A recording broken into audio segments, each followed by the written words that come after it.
നമ്മുടെ ആഗ്രഹമെന്നത് ഒരു വിത്താണ്. അതിനെ ശ്വാസം മുട്ടിക്കരുതെന്ന് ഓഷോ പറയുമായിരുന്നു. നമ്മളൊരു വിത്ത് നട്ടുകഴിഞ്ഞ് ഓരോ നിമിഷവും മണ്ണ് മാറ്റി നോക്കാറുണ്ടോ ആ വിത്ത് മുളച്ചോ എന്നറിയാൻ വേണ്ടി? അതുപോലെയാണ് നമ്മുടെ ആഗ്രഹങ്ങളും. ഇത് നടന്നില്ലെങ്കിൽ എൻ്റെ ജീവിതം തകരുമെന്ന ആകുലത ആ വിത്തിനെ നശിപ്പിക്കുകയാണ്. നദി കടക്കാൻ പ്രാർത്ഥിച്ച മുല്ലാ നസറുദ്ദീന് ദൈവം മരത്തടിയും തോണിയും അയച്ചു കൊടുത്തിട്ടും താൻ വിചാരിച്ച അത്ഭുതം വന്നില്ലെന്ന് പറഞ്ഞ അയാൾ അവിടെ തന്നെ നിന്നു.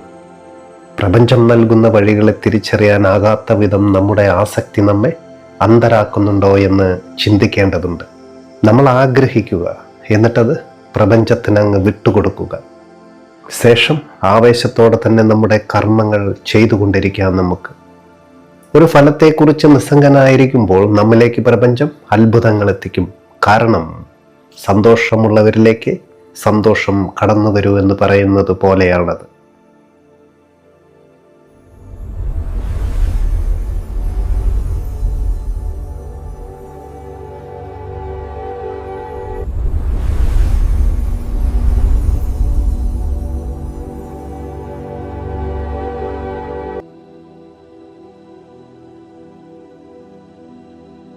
പ്രിയമുള്ളവരെ, നമസ്കാരം. ലോ ഓഫ് അട്രാക്ഷൻ്റെയും ഓഷോ ദർശനങ്ങളുടെയും ഈ മഹായാത്രയുടെ രണ്ടാം ഭാഗത്തേക്ക് നിങ്ങൾക്കേവർക്കും ഹൃദയം നിറഞ്ഞ സ്വാഗതം.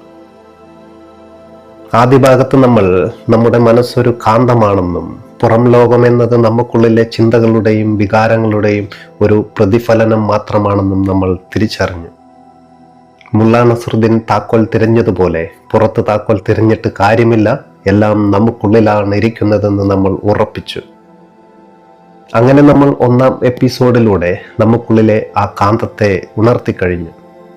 ഈ രണ്ടാം ഭാഗത്ത് നമ്മൾ പഠിക്കാൻ പോകുന്നത് ഉണർന്നു കഴിഞ്ഞ ആ കാന്തിക ശക്തിയെ എങ്ങനെ ശരിയായി ഉപയോഗിക്കാം എന്നാണ്. നമ്മുടെ ആഗ്രഹങ്ങളെ ഈ പ്രപഞ്ചത്തിലേക്ക് എങ്ങനെ അയക്കണം, അവയെ എങ്ങനെ യാഥാർത്ഥ്യമാക്കാം എന്നതിനെ കുറിച്ചുള്ള വളരെ ആഴത്തിലുള്ള ചില സത്യങ്ങൾ നമ്മൾ ഇവിടെ അനാവരണം ചെയ്യാൻ പോകുകയാണ്. ഈ യാത്രയിൽ എന്നോടൊപ്പം തുടരാൻ നിങ്ങൾ തയ്യാറാവുക. ഇനി നമുക്ക് ഇന്നത്തെ പ്രധാന വിഷയത്തിലേക്ക് കടക്കാം. നമ്മളെപ്പോഴും വിചാരിക്കാറുള്ളത് ആഗ്രഹമെന്നാൽ തലയിൽ മിന്നിമറയുന്ന വെറുമൊരു ചിന്ത മാത്രമാണെന്നാണ്. ഓഷോ പറയുന്നത് ആഗ്രഹമെന്നത് വെറുമൊരു ചിന്തയല്ല, അതൊരു ഊർജമാണെന്നാണ്. നമ്മൾ ഏതെങ്കിലും ഒന്നിനെക്കുറിച്ച് തീവ്രമായി ആഗ്രഹിക്കുമ്പോൾ സത്യത്തിൽ നമ്മൾ പ്രപഞ്ചത്തിലേക്കൊരു ഊർജ തരംഗം അയക്കുകയാണ്. ലോ ഓഫ് അട്രാക്ഷൻ പറയുന്നത് നമ്മൾ അയക്കുന്ന ആ ഊർജത്തിന് സമാനമായ സാഹചര്യങ്ങളെ പ്രപഞ്ചം നമ്മിലേക്ക് തിരികെ എത്തിക്കും എന്നാണ്. എന്നാൽ ഇവിടെയാണ് നമ്മളിൽ പലരും പരാജയപ്പെടുന്നത്. നമ്മൾ ആഗ്രഹിക്കുന്നുണ്ട്, പക്ഷെ നമ്മുടെ ആ ആഗ്രഹത്തിനൊപ്പം മറ്റൊരു ഊർജം കൂടി നമ്മളറിയാതെ തന്നെ ഈ പ്രപഞ്ചത്തിലേക്ക് അയക്കുന്നുണ്ട്. അതാണ് ഭയം അല്ലെങ്കിൽ അവിശ്വാസം എന്നത്. ഇത് നടക്കുമോ, എനിക്കിതിന് അർഹതയുണ്ടോ എന്ന സംശയം. ഈ അവിശ്വാസത്തിൻ്റെ ഊർജം നമ്മുടെ ആഗ്രഹത്തിൻ്റെ ഊർജത്തെക്കാൾ ശക്തമാണെങ്കിൽ പ്രപഞ്ചം നൽകുന്നത് ആ സംശയത്തിൻ്റെ ഫലമായിരിക്കും. അതുകൊണ്ട് ആഗ്രഹമെന്നത് നമ്മൾ പ്രപഞ്ചത്തോട് നടത്തുന്ന സജീവമായൊരു ആശയ വിനിമയമാണെന്ന് നമ്മൾ ആദ്യം തിരിച്ചറിയണം. ആഗ്രഹത്തെക്കുറിച്ച് ഓഷോ പറയുന്നത് ആഗ്രഹമെന്നത് ഒരു വിത്താണെന്നാണ്. എന്നാൽ ആ വിത്ത് മുളയ്ക്കണമെങ്കിൽ അതിനെ ശ്വാസം മുട്ടിക്കരുതെന്നാണ് ഓഷോ പറയുന്നത്. ഒരു വിത്ത് മുളച്ച് വലിയൊരു മരമാകണമെങ്കിൽ അതിനെ മണ്ണിൽ കുഴിച്ചിടണം. ആവശ്യത്തിന് വെള്ളവും വളവും വെളിച്ചവും നൽകണം. എന്നാൽ നമ്മൾ പലരും ചെയ്യുന്നത് ആഗ്രഹമായ ഒരു വിത്തങ്ങ് നടും, എന്നിട്ട് ഓരോ നിമിഷവും അതിൻ്റെ മണ്ണ് മാറ്റി നോക്കിക്കൊണ്ടിരിക്കും. അത് മുളച്ചോ എന്ന്. ഇതിനെയാണ് ആസക്തി എന്ന് പറയുന്നത്. എനിക്കിതിപ്പോൾ തന്നെ വേണം, ഇത് നടന്നില്ലെങ്കിൽ എൻ്റെ ജീവിതം തകരും എന്ന നിർബന്ധ ബുദ്ധി. നമ്മൾ വിത്തിന് മുകളിലുള്ള മണ്ണ് നിരന്തരം മാറ്റി നോക്കുമ്പോൾ സത്യത്തിൽ നമ്മൾ ആ വിത്തിനെ മുളയ്ക്കാൻ അനുവദിക്കാതെ ശ്വാസം മുട്ടിച്ചുകൊണ്ടിരിക്കുകയാണ് ചെയ്യുന്നത്. നോക്കൂ, ഇവിടെ ആഗ്രഹിക്കുക എന്നത് നമ്മുടെ ജോലിയാണ്. എന്നാൽ അത് എങ്ങനെ, എപ്പോൾ യാഥാർത്ഥ്യമാക്കണമെന്നത് പ്രപഞ്ചത്തിൻ്റെ ജോലിയാണ്.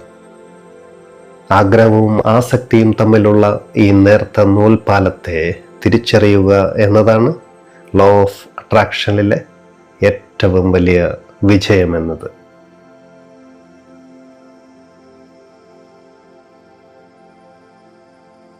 ആഗ്രഹം ഒരു വിത്താണെന്നും അതിന് ശ്വാസം മുട്ടിക്കരുതെന്നും ഇപ്പോൾ തന്നെ എനിക്കിത് വേണമെന്ന നിർബന്ധ ബുദ്ധിയാണ് ആ വിത്തിനെ നശിപ്പിക്കുന്നതെന്നും നമ്മൾ മനസ്സിലാക്കി. നമ്മുടെ ഈ ബോധത്തെ നമ്മുടെ അബോധ മനസ്സിലേക്ക് എത്തിക്കാൻ മുല്ലാ നസറുദ്ദീന്റെ ഒരു കഥ നമുക്ക് കൂട്ടായിട്ടുണ്ട്. ആസക്തി എങ്ങനെയാണ് നമ്മളെ ഒരു കെണിയിൽ വീഴ്ത്തുന്നതെന്ന് ഈ കഥയിലൂടെ നമുക്ക് പഠിക്കാം. എല്ലാവർക്കും കഥകൾ ഇഷ്ടമാണെന്ന് ഞാൻ കരുതുകയാണ്. ശരി, നമുക്ക് കഥയിലേക്ക് കടക്കാം. ഒരിക്കൽ മുല്ലാ നസറുദ്ദീൻ ഒരു ചന്തയിൽ പോയി. അവിടെ ഒരാൾ മനോഹരമായ ഒരു വെള്ളക്കുതിരയെ വിൽക്കാൻ വെച്ചിരിക്കുന്നത് മുല്ല കണ്ടു. മുല്ലയ്ക്ക് ആ കുതിരയെ കണ്ടപ്പോൾ തന്നെ വലിയ ആഗ്രഹമായി. എങ്ങനെയെങ്കിലും ആ കുതിരയെ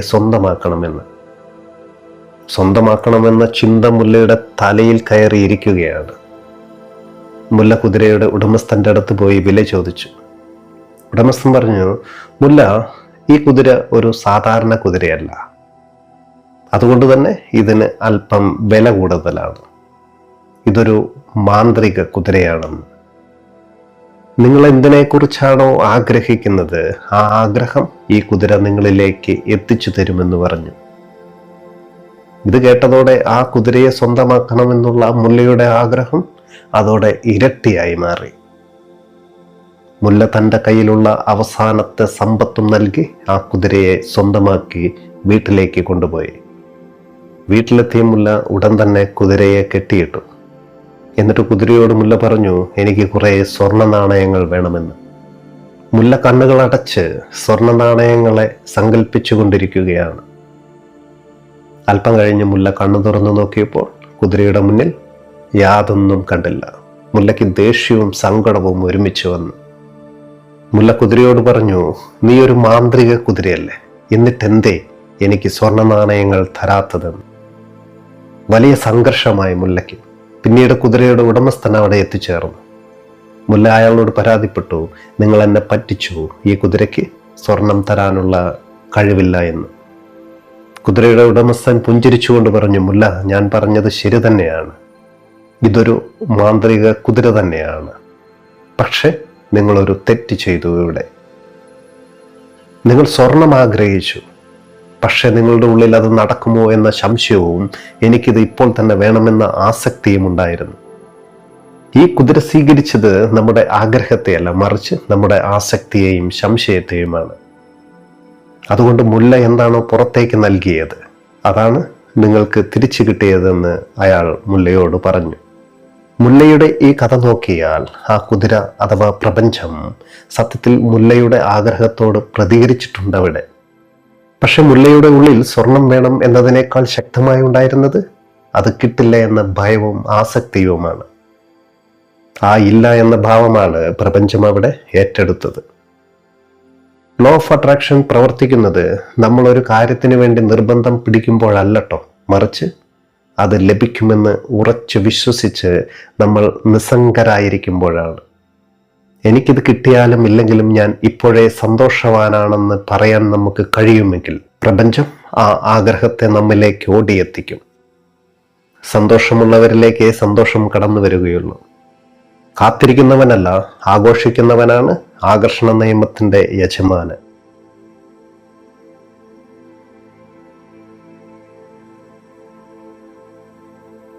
ആഗ്രഹങ്ങളെയും ആസക്തികളെയും കുറിച്ച് നമ്മൾ സംസാരിച്ചു. എനിക്കിത് ഇപ്പോൾ തന്നെ വേണമെന്നുള്ള നിർബന്ധ ബുദ്ധി അഥവാ ആ അറ്റാച്ച്മെന്റ് എങ്ങനെയാണ് നമ്മുടെ ആഗ്രഹങ്ങളെ ശ്വാസം മുട്ടിക്കുന്നതെന്ന് നമ്മൾ മനസ്സിലാക്കി. ലോ ഓഫ് അട്രാക്ഷനിലെ ഏറ്റവും വലിയ രഹസ്യം ഞാൻ നിങ്ങളോട് പറയാൻ ശ്രമിക്കുകയാണ്.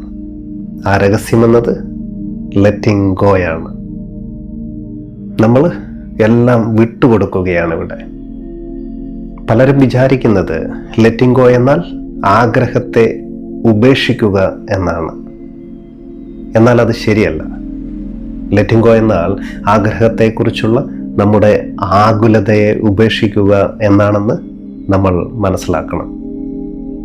അതായത് മണ്ണിലിട്ട വിത്തിന്റെ മുകളിലെ മണ്ണ് ഓരോ നിമിഷവും മാറ്റി നോക്കുന്നത് നമ്മൾ നിർത്തണമെന്ന് സാരം. ആ വിത്ത് മുളയ്ക്കാനുള്ള സമയം പ്രപഞ്ചത്തിന് നമ്മൾ വിട്ടുകൊടുക്കണം. ഇത് എപ്പോൾ നടക്കണം, എങ്ങനെ നടക്കണം എന്നുള്ള ചോദ്യങ്ങളെല്ലാം തന്നെ നിർത്താം നമുക്ക്. ആ ചോദ്യങ്ങൾ പ്രപഞ്ചത്തിന്റെ ജോലിയാണ്. അത് നമ്മുടേതല്ലെന്ന് ഓർമ്മയിലിരിക്കട്ടെ. ഒരിക്കൽ നമ്മുടെ മുല്ലാ നസറുദ്ദീൻ വളരെ വില കൂടിയ ഒരു മനോഹരമായ തൊപ്പി വിലയ്ക്ക് വാങ്ങി. അതും ധരിച്ച് അദ്ദേഹം തെരുവിലൂടെ അഭിമാനത്തോടെ നടക്കുകയായിരുന്നു. പെട്ടെന്നൊരു വലിയ കാറ്റടിച്ചു. മുല്ലയുടെ തലയിൽ വെച്ച ആ പ്രിയപ്പെട്ട തൊപ്പി പറന്നുപോയി. മുല്ല ആ തൊപ്പിയുടെ പുറകെ ഓടിക്കൊണ്ടേയിരുന്നു. തൊപ്പി കാറ്റിൽ പറന്ന് പറന്ന് ദൂരേക്ക് പോകുകയാണ്. മുല്ല ശ്വാസം മുട്ടിക്കൊണ്ട് ഓടുകയാണ്. എൻ്റെ തൊപ്പി, എൻ്റെ തൊപ്പി എന്ന് അയാൾ നിലവിളിക്കുന്നുണ്ട്. കുറെ ഓടിയതിനു ശേഷം മുല്ലയ്ക്ക് ആ സത്യം മനസ്സിലായി. കാറ്റിനേക്കാൾ വേഗത്തിൽ തനിക്ക് ഓടാൻ കഴിയില്ലെന്നുള്ള സത്യം. മുല്ല അവിടെ ഓട്ടം നിർത്തുകയും ശാന്തമായി ഒരിടത്തിരിക്കുകയും ചെയ്തു. എന്നിട്ട് ആകാശത്തേക്ക് നോക്കി പുഞ്ചിരിച്ചുകൊണ്ട് പറഞ്ഞു, ശരി കാറ്റേ, നീ ആ തൊപ്പി എടുത്തുകൊള്ളൂ, എനിക്ക് കുഴപ്പമില്ല. ഞാൻ ഈ നിമിഷം മുതൽ ആ തൊപ്പിയെക്കുറിച്ചുള്ള സർവ ആകുലതയും വിട്ടുകൊടുക്കുകയാണ്. ഇപ്പോൾ ഞാൻ ഭാരമില്ലാത്തവനാണ്. മുല്ല ഓട്ടം നിർത്തി ലെറ്റിംഗ് ഗോ ചെയ്ത നിമിഷം കാറ്റിന്റെ ഗതി മാറുകയും ആ തൊപ്പി പാറിപ്പറന്നു വന്ന് മുല്ലയുടെ മടിയിൽ തന്നെ വീണു എന്നാണ് ഈ കഥ. ഈ കഥയുടെ സാരാംശം നോക്കിയാൽ മുല്ല തൊപ്പിയുടെ പുറകെ നിർബന്ധ ബുദ്ധിയോടെ ഓടിയപ്പോൾ അത് അയാളിൽ നിന്ന് അകന്നു പോകുകയാണ് ഉണ്ടായത്. എന്നാൽ മുല്ല ലെറ്റിംഗ് ഗോ ചെയ്ത നിമിഷം പ്രപഞ്ചം അത് അയാളിലേക്ക് തിരികെ എത്തിക്കുകയുണ്ടായി. സ്നേഹമുള്ളവരെ, ലോ ഓഫ് അട്രാക്ഷൻ പ്രവർത്തിക്കുന്നത് നമ്മൾ ഒരു കാര്യത്തിന് വേണ്ടി നിർബന്ധം പിടിക്കുമ്പോഴല്ല, മറിച്ച് അത് ലഭിക്കുമെന്ന് ഉറച്ചു വിശ്വസിച്ചുകൊണ്ട് നമ്മൾ നിസ്സംഗരായിരിക്കുമ്പോഴാണ്. ഈ വിട്ടുകൊടുക്കലിനെ കുറിച്ച് ഓഷോ പറയുന്ന മനോഹരമായ ഒരു ഉപമയുണ്ട്. ഒരു നദി സമുദ്രത്തിലേക്ക് ഒഴുകുകയാണ്. നദിക്ക് സമുദ്രത്തിൽ ലയിക്കണമെന്ന തീവ്രമായ ആഗ്രഹമുണ്ട്. നദി ഒരിക്കലും വഴിയിൽ നിൽക്കുന്ന പാറകളോടോ തടസ്സങ്ങളോടോ തർക്കിക്കുന്നുമില്ല. അതാ തടസ്സങ്ങളെയെല്ലാം ചുറ്റിപ്പറ്റി ഒഴുകുകയാണ്. നദിക്ക് സമുദ്രത്തിൽ വിശ്വാസമുണ്ട്. സമുദ്രം എന്നെ സ്വീകരിക്കുമെന്ന ഉറച്ച വിശ്വാസം. നമ്മുടെ ജീവിതവും അതുപോലെയാകണമെന്ന്. നമ്മുടെ ആഗ്രഹമാകുന്ന നദിയെ സമുദ്രമാകുന്ന പ്രപഞ്ചത്തിലേക്ക് ഒഴുകാൻ നമ്മൾ അനുവദിക്കണം. വഴിയിലെ തടസ്സങ്ങളെ നോക്കി കരയാതെ ഇതൊരു അനുഭവമാകണമെന്ന് പറഞ്ഞുകൊണ്ട് ഒഴുകുക. ലെറ്റിംഗ് ഗോ എന്നാൽ പ്രപഞ്ചത്തിന്റെ ആ ഒഴുക്കിനൊപ്പം നീന്തുക എന്നതാണ്. നമ്മൾ പ്രപഞ്ചത്തെ വിശ്വസിക്കുമ്പോൾ പ്രപഞ്ചം നമ്മളെക്കാൾ നല്ലൊരു വഴിയാണ് നമുക്കായി ഒരുക്കി തരുക. ഈ ലെറ്റിംഗ് ഗോ സാധ്യമാക്കാനുള്ള ഒരേ ഒരു വഴി എന്നത് കൃതജ്ഞത ഉള്ളവരാകുക എന്നതാണ്.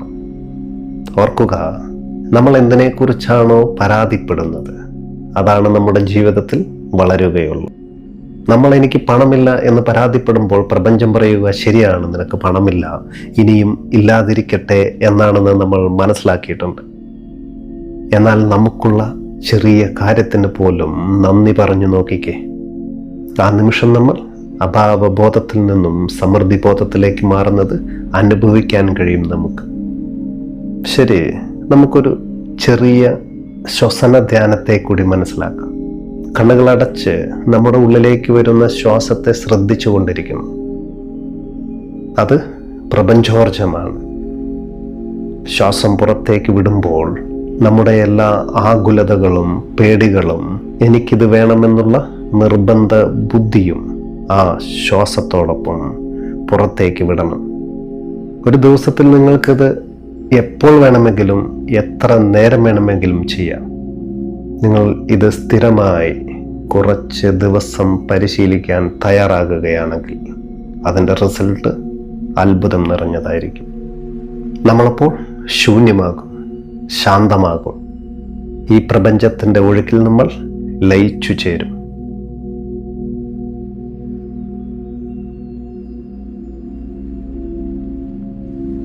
നമ്മൾ ലെറ്റിംഗ് ഗോ അഥവാ പ്രപഞ്ചത്തിലേക്കെല്ലാം വിട്ടുകൊടുക്കുന്നതിനെ കുറിച്ചെല്ലാം സംസാരിച്ചു. എനിക്ക് തൊപ്പി വേണമെന്ന നിർബന്ധ ബുദ്ധിയോടെ ഓടിയ മുല്ല അത് വിട്ടുകൊടുത്തപ്പോൾ പ്രപഞ്ചം അത് തിരികെ എത്തിച്ചത് നമ്മൾ കണ്ടു. ഇനി അതിൻ്റെ അടുത്ത ഘട്ടമായ നിസ്സംഗത അല്ലെങ്കിൽ ഡിറ്റാച്ച്മെന്റ് എന്ന ആശയത്തെക്കുറിച്ചാണ് നമുക്കിനി പഠിക്കേണ്ടത്. പലരും തെറ്റിദ്ധരിച്ചിരിക്കുന്നത് നിസ്സംഗത എന്നാൽ നമ്മുടെ ആഗ്രഹത്തെ ഉപേക്ഷിക്കുക അല്ലെങ്കിൽ വികാരങ്ങളില്ലാത്തവനായി മാറുക എന്നാണ്. ഒരിക്കലും അത് ശരിയല്ല. നിസ്സംഗത എന്നാൽ ആഗ്രഹത്തെക്കുറിച്ചുള്ള തീരുമാനം ഉപേക്ഷിക്കുക എന്നതാണ്. നമ്മളൊരു വിത്ത് മണ്ണിലിടുകയും അതിന് ആവശ്യമുള്ള വെള്ളവും വളവും വെളിച്ചവും നമ്മൾ നൽകി. ഇനി അത് മുളയ്ക്കുമോ ഇല്ലയോ എന്ന് പ്രപഞ്ചത്തിൻ്റെ തീരുമാനമാണ്. പ്രപഞ്ചത്തിൻ്റെ ആ തീരുമാനത്തെ വിശ്വസിച്ച് ഇത് നടന്നാലും ഇല്ലെങ്കിലും ഞാൻ ഇപ്പോഴേ സന്തോഷവാനാണെന്ന് പറയാൻ കഴിയുന്നവനാണ് യഥാർത്ഥ നിസ്സംഗൻ. അതാണ് നിസ്സംഗത. ഒരിക്കൽ മുല്ല നസറുദ്ദീൻ ഒരു പുഴയുടെ തീരത്ത് ചൂണ്ടയിട്ടിരിക്കുകയായിരുന്നു. അല്പം കഴിഞ്ഞ് വേറൊരാൾ കൂടി അവിടെ എത്തി. അയാളും അവിടെ ചൂണ്ടയിട്ടു. കുറെ നേരം കഴിഞ്ഞിട്ടും രണ്ടുപേർക്കും മീനൊന്നും കിട്ടിയില്ല. പുതുതായി വന്നയാൾ ദേഷ്യപ്പെട്ട് ചൂണ്ട അവിടെ എറിഞ്ഞു കളഞ്ഞു. ഈ പുഴയിൽ മീനൊന്നുമില്ല, ഇവിടെ ചൂണ്ടയിടുന്നത് വലിയ സമയനഷ്ടമാണെന്ന് അയാൾ നിലവിളിച്ചു കൊണ്ടിരുന്നു. മുല്ല പുഞ്ചിരിച്ചുകൊണ്ട് അയാളോട് പറഞ്ഞു, സുഹൃത്തെ, ഞാൻ ചൂണ്ടയിടുന്നത് മീനിനെ കിട്ടാൻ വേണ്ടി മാത്രമല്ല, ഈ മനോഹരമായ പുഴയുടെ കരയിൽ ഇരിക്കുവാനും ഈ ശീതളക്കാറ്റ് ആസ്വദിക്കുവാനും എൻ്റെ ഉള്ളിലെ ശാന്തത അനുഭവിക്കാനും കൂടിയാണ്. മീൻ കിട്ടിയാൽ സന്തോഷം, കിട്ടിയില്ലെങ്കിലും കുഴപ്പമില്ല. ഞാൻ ഈ നിമിഷത്തിൽ മീൻ കിട്ടുന്നതിനോട് നിസ്സംഗനാണെന്ന് മുല്ല അയാളോട് പറഞ്ഞു. സുഹൃത്തുക്കളെ, മുല്ലയുടെ ഈ മനോഭാവം നോക്കിക്കേ. അയാൾ മീനിനെ ആഗ്രഹിച്ചില്ലെന്നല്ല, മീനിനെ കിട്ടുന്നതിനോട് അയാൾക്ക് അവിടെ നിർബന്ധ ബുദ്ധി ഒട്ടുമില്ലായിരുന്നു. മുൻപ് പറഞ്ഞതുപോലെ ലോ ഓഫ് അട്രാക്ഷൻ പ്രവർത്തിക്കുന്നത് നമ്മളൊരു കാര്യത്തിന് വേണ്ടി നിർബന്ധം പിടിക്കുമ്പോഴല്ല, മറിച്ച് അത് ലഭിക്കുമെന്ന് ഉറച്ച് വിശ്വസിച്ച് നമ്മളിൽ നിസ്സംഗരായിരിക്കുമ്പോഴാണ്. നമ്മൾ സന്തോഷവാനായിരിക്കുമ്പോൾ പ്രപഞ്ചം ആ സന്തോഷത്തെ ഇരട്ടിയാക്കി നമ്മിലേക്ക് തരും. നിസ്സംഗതയെക്കുറിച്ച് ഓഷോ നൽകുന്ന മനോഹരമായ വാചകം എന്നത് നിങ്ങൾ ഈ ഭൂമിയിൽ ഒരു അതിഥിയെപ്പോലെ ജീവിക്കുക എന്നതാണ്. ഒരതിഥിക്ക് അയാൾ താമസിക്കുന്ന വീടിനോട് സ്നേഹമുണ്ടാകും. ആ വീട് മനോഹരമായി സൂക്ഷിക്കുകയും ചെയ്യും. പക്ഷേ ആ അതിഥിക്ക് ഒരിക്കലും ആ വീടിൻ്റെ ഉടമസ്ഥാവകാശമില്ലെന്ന് പറയുന്നത് പോലെ നമ്മുടെ ജീവിതവും അതുപോലെയാകണം.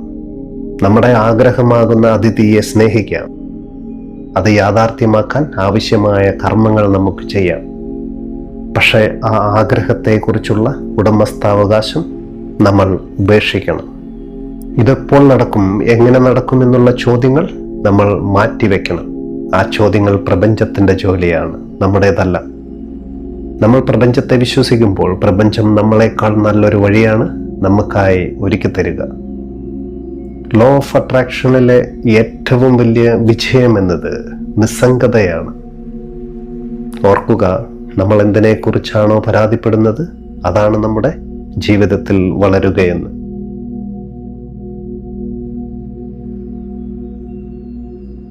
നമ്മൾ നിസ്സംഗതയെ അഥവാ ഫലത്തെക്കുറിച്ച് ആകുലപ്പെടാത്ത അവസ്ഥയെക്കുറിച്ച് സംസാരിച്ചു. മീൻ കിട്ടിയാലും ഇല്ലെങ്കിലും ഞാൻ സന്തോഷവാനാണെന്ന് പറഞ്ഞ മുല്ല സത്യത്തിൽ ആഗ്രഹത്തെ പ്രപഞ്ചത്തിന് വിട്ടുകൊടുക്കുകയായിരുന്നു. ലോ ഓഫ് അട്രാക്ഷനിലെ ഏറ്റവും വലിയൊരു സത്യം നമ്മൾ മനസ്സിലാക്കാൻ പോകുകയാണ്. നമ്മുടെ മനസ്സിന് രണ്ട് ഭാഗങ്ങളുണ്ടെന്ന് നമുക്കറിയാം, ബോധമനസ്സും അബോധമനസ്സും. ബോധമനസ്സെന്നത് വെറും 10%, അബോധമനസ്സെന്നത് 90%. ഇത് ഈ കാലഘട്ടത്തിലുള്ള എല്ലാവർക്കും അറിയാം. നമ്മൾ ബോധമനസ്സിലൂടെ എനിക്ക് പണം വേണം, എനിക്ക് വിജയം വേണമെന്നെല്ലാം ആഗ്രഹിക്കും. പക്ഷേ നമ്മുടെ അബോധ മനസ്സിൽ ഞാൻ അതിന് അർഹനല്ല, പണം തിന്മയാണെന്നുള്ള പഴയ വിശ്വാസങ്ങൾ ഉണ്ടെങ്കിൽ ലോ ഓഫ് അട്രാക്ഷൻ അവിടെ പ്രവർത്തിക്കില്ല. കാരണം പ്രപഞ്ചം സ്വീകരിക്കുന്നത് നമ്മുടെ ബോധമനസ്സിൻ്റെ ആഗ്രഹത്തെ അല്ല, മറിച്ച് അബോധ മനസ്സിൻ്റെ വിശ്വാസങ്ങളെയാണ്. ഒരിക്കൽ നമ്മുടെ മുല്ല നസറുദ്ദീൻ ഒരു ഇരുണ്ട തെരുവിലൂടെ നടക്കുകയായിരുന്നു. പെട്ടെന്ന് അയാൾ തൻ്റെ പിറകിൽ വലിയൊരു നിഴലിനെ കണ്ടു ഞെട്ടി. മുല്ല വല്ലാതെ പേടിച്ചുപോയി. അതൊരു ഭൂതമാണ്, എന്നെ കൊല്ലാൻ വരികയാണെന്ന് അയാൾ ഉറപ്പിച്ചു. മുല്ല അവിടെ നിന്നും ജീവനും കൊണ്ട് ഓടി. ആ നിഴലും മുല്ലയുടെ കൂടെ തന്നെ ഓടി. മുല്ല ഒരു വലിയ മതിലിന് മുകളിൽ ചാടിക്കയറി, നിഴലും മതിലിന് മുകളിൽ ചാടിക്കയറി. മുല്ലയ്ക്ക് അവസാനം ഓടി ഓടി ശ്വാസം മുട്ടിയപ്പോൾ മുല്ല ഓട്ടം നിർത്തി. അയാൾ ധൈര്യം സംഭരിച്ച് നിഴലിന് നേരെ തിരിഞ്ഞു. അപ്പോഴാണ് അയാൾ തിരിച്ചറിഞ്ഞത് അതൊരു ഭൂതമല്ല, മറിച്ചൊരു തെരുവ് വിളക്കിന്റെ വെളിച്ചത്തിലുണ്ടായ തൻ്റെ തന്നെ നിഴലായിരുന്നുവെന്ന്. മുല്ലയുടെ ഈ പേടിയെ നോക്കിയാൽ അയാൾ തൻ്റെ നിഴലിനെ നോക്കിയാണ് പേടിച്ചത്. നമ്മുടെ അബോധ മനസ്സിലെ തടസ്സങ്ങളും ഇതുപോലെയാണ്. അവ പഴയകാലത്തെ മുറിവുകളോ മറ്റുള്ളവർ നമ്മളോട് പറഞ്ഞ നെഗറ്റീവ് വാക്കുകളോ ആവാം. നമ്മൾ അവയെ ഭൂതങ്ങളെന്ന് പറഞ്ഞ് പേടിച്ചോടുകയാണ്. എന്നാൽ ജ്ഞാനത്തിന്റെ വെളിച്ചത്തിൽ അവയെ നോക്കുമ്പോൾ അവ വെറും നിഴലുകൾ മാത്രമാണെന്ന് നമുക്ക് മനസ്സിലാകും. നമ്മുടെ മനസ്സിനെ പാകപ്പെടുത്തുക എന്നതാണ് ലോ ഓഫ് അട്രാക്ഷനിലെ ഏറ്റവും വലിയ വിജയം. പഴയ നെഗറ്റീവ് വിശ്വാസങ്ങളെ നീക്കം ചെയ്ത് എനിക്കിതിന് അർഹതയുണ്ട്, പ്രപഞ്ചം സമൃദ്ധമാണ് എന്നതുപോലെയുള്ള പുതിയ വിശ്വാസങ്ങൾ അവിടെ പ്രതിഷ്ഠിക്കണം. നമ്മൾ പ്രപഞ്ചത്തെ വിശ്വസിക്കുമ്പോൾ പ്രപഞ്ചം നമ്മളെക്കാൾ നല്ലൊരു വഴിയാണ് നമുക്കായി ഒരുക്കി തരുക. നമുക്ക് നമ്മിലെ തടസ്സങ്ങൾ നീക്കുവാനും നമ്മുടെ ശ്വാസത്തെ കൂട്ടുപിടിക്കുക. നിസ്സാരമായ ഒരു കാര്യമല്ല നമ്മുടെ ശ്വാസം എന്നത്. ശരനൂൽ ശാസ്ത്രത്തിലേക്ക് ഇറങ്ങിയാൽ ശ്വാസത്തെ ഉപയോഗിച്ച് പല അത്ഭുതങ്ങളും കാണിക്കാൻ കഴിയും. അതൊരു കടലാണ്, അത് വേറൊരു തലമാണ്. ശരി, നമുക്ക് ഇവിടെ നമുക്കുള്ളിലേക്ക് വരുന്ന പ്രപഞ്ചോർജമായ ശ്വാസത്തെ ശ്രദ്ധിച്ചിരിക്കാം. നമ്മളിലേക്ക് ശ്വാസം വരികയും പ്രപഞ്ചോർജമായ ശ്വാസം നമ്മൾക്കകത്തേക്ക് പ്രവേശിക്കുകയും ശ്വാസം പുറത്തേക്ക് വിടുമ്പോൾ നമ്മുടെ എല്ലാ നെഗറ്റീവ് വിശ്വാസങ്ങളും പഴയകാല മുറിവുകളും എനിക്കിതിന് അർഹതയില്ല എന്നുള്ള ഭയവും ആ ശ്വാസത്തോടൊപ്പം പുറത്തേക്ക് വിടണം. ലളിതമായ ഈ വിദ്യ എത്ര നേരം ചെയ്യണമെന്ന് നിങ്ങളുടെ തിരഞ്ഞെടുപ്പാണ്. ഇത് ചെയ്യുന്നത് വഴി നമ്മൾ ശൂന്യമാകും, ശാന്തമാകും, പ്രപഞ്ചത്തിൻ്റെ ഒഴുക്കിൽ ലയിച്ചു ചേരും.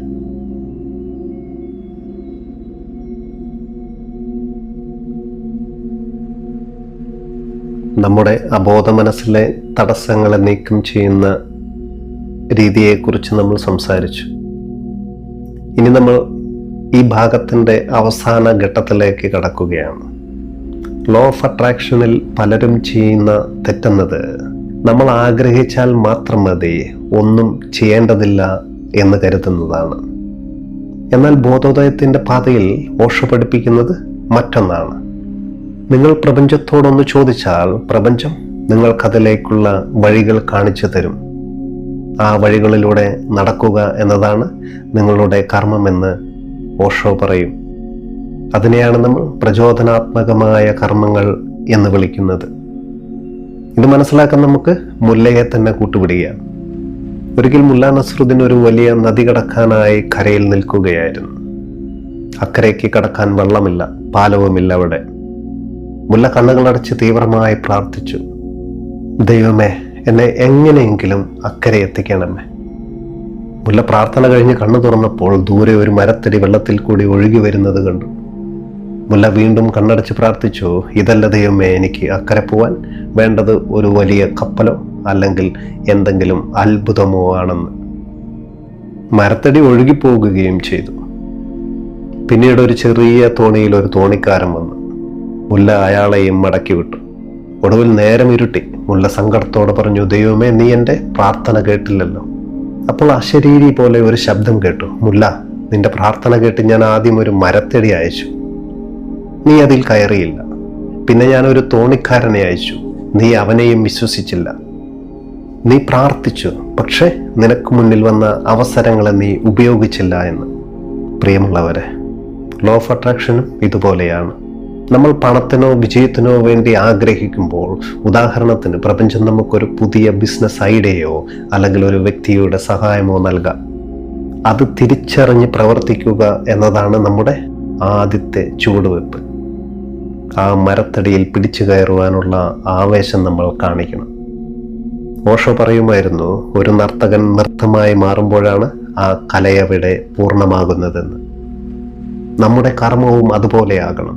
എനിക്കിത് കിട്ടണമെന്ന ഭാരത്തോടെയല്ല, മറിച്ച് പ്രപഞ്ചം എനിക്ക് നൽകിയ അവസരത്തോടുള്ള നന്ദിയായി നമ്മൾ ആ കർമ്മം ചെയ്യേണ്ടതുണ്ട്. നമ്മൾ ചെയ്യുന്ന ജോലിയിൽ നമ്മൾ മുഴുകുമ്പോൾ അവിടെ ലോ ഓഫ് അട്രാക്ഷൻ അതിൻ്റെ പൂർണ്ണതയിലെത്തുകയാണ്. ഫലത്തെക്കുറിച്ച് ചിന്തിക്കാതെ ആ കർമ്മത്തെ ഒരു ആഘോഷമാക്കണം. സ്നേഹമുള്ളവരെ, നമ്മുടെ ഇന്നത്തെ യാത്ര ഇവിടെ പൂർത്തിയാകുകയാണ്. ലോ ഓഫ് അട്രാക്ഷൻ്റെ ഈ 2 എപ്പിസോഡുകളിലും എന്നോടൊപ്പം സഞ്ചരിച്ച എൻ്റെ ദിവ്യബോധമായ എല്ലാ പ്രേക്ഷകർക്കും ഹൃദയം നിറഞ്ഞ നന്ദി. നമ്മൾ 1-ാം ഭാഗത്ത് തുടങ്ങിയത് മനസ്സൊരു കാന്തമാണ് എന്ന തിരിച്ചറിവോടെയാണ്.